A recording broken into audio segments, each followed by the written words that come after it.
Welcome to Hotline TV. I'm Tim Sod. And I'm Quinn McCord. Just when you thought this election might finally be over, nothing is over until we decide it is. We're here to remind you there are still some Senate and House races that have yet to be called.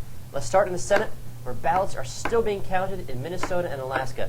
Tim, the closer an election is, the nastier it'll get. Yep. And Minnesota is only 204 votes as of now, separated between Al Franken and Norm Coleman.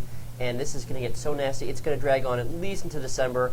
It's going to be like a Florida-type situation. We're looking through ballots hand by hand, trying to discern voter intent. Looking for the Chads. Looking for the Chads, or not really Chads, or they're more kind of the marks, you know.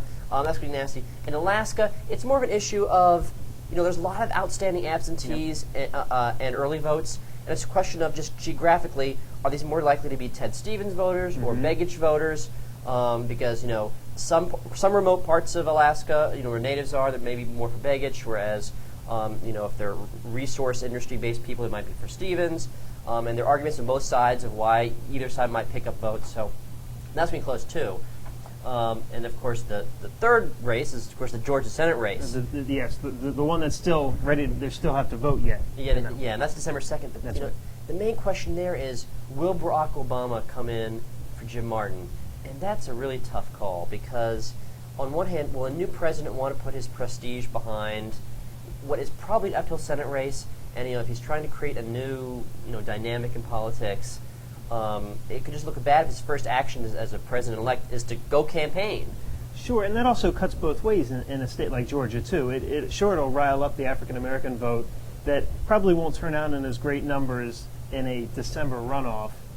But it also riles up the Republican base, too, right? I mean, that just cuts both ways. It seems to me it would be a very difficult decision. Totally. And, on one hand, obviously, he has to weigh the pros and cons of having another vote if Martin wins. That's right. But does he really want to aggravate all the sitting Republican senators? So that's right. Well, enough about the Senate. Are there any close House races? I keep watching that Ohio race. It's only how many? Ohio race, it's now down to 100 and some odd votes. Wow. It's down. It's been shrinking. It's expanding. They're finding votes. They're not finding votes. They actually double counted votes in Franklin County in some places. This is just a mess. And this is going to be like that Minnesota race. And, of course, we had this in 2006 with Mary Jo Kilroy, who was a Democrat, again this time, and running against Deborah Price. Yeah. This just dragged into December, late November, December. This is going to happen with this same race. A hand recount, you think? It's going to have to be a hand recount because it's going to, once they finally get all those provisionals and all those other ballots, they're going to have to go through them. One of the sides is probably going to call for a recount. It could go for a long time. What other races haven't been called yet? And then we have, of course, California's 4th District, where State Senator Tom McClintock is trying to hold on to a Republican seat. He's up by about a little under 1,000 votes. And I think Republicans should be able to hold on to there, but again, with these recounts, you don't know with these provisional ballots, you just don't know. But that seems to be a pretty wide lead. It's been widening for McClintock. Sure.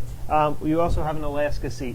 It's the same problem. They don't know how many votes there are still out there in those absentee ballots. I think I saw 80,000 votes are still left to be counted up there.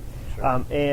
But Don Young has about a 13,000 vote lead. He has a bigger lead than Stevens. He has a pretty safe lead, I would imagine. Would mean that Ethan Berkowitz, the Democrat, would need to win a very large percentage of those absentee ballots. It seems unlikely, but and then in Virginia's 5th District, where Attorney Tom Perriello, Democrat, surprising that this race had been building towards the end against Virgil Goode, the Republican, and the recount is going the same way. Virgil Goode started out on top. Tom Perriello got a bunch of votes in Charlottesville. They found a bunch of votes, around 800 votes. They did. And it went Perriello's way. He's now up by about 200 votes. And it's looking very good. Perriello claims victory on Saturday, although the AP is still yet to call it. So if Larry Sabato was stuffing the ballot boxes in Charlottesville, wasn't he? I'm just You're making man. that accusation. I'm just joking. I'm not. But of course, over the weekend, Washington's 8th District, Dave Reichert was called the winner there when they were still counting all those mail ballots that they do in Washington. And Maryland's 1st District, Wayne Gilchrist's seat, the Republican. That seems over? It was lost. The Republican there, who defeated Gilchrist in the primary, lost to Frank Cradaville. Okay. And those races were both called. So at the end of the day, we have 20-seat pickup for Democrats in the House.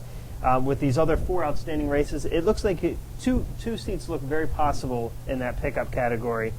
3 would be an outside chance. So we're looking at a 22 or 23 seat pickup for Democrats at the end of the day. Some winners, some losers, but remember, in America, in a democracy, everyone's a winner. That's all for Hotline TV. I'm Quinn McCord. And I'm Tim Saad. We'll see you next time.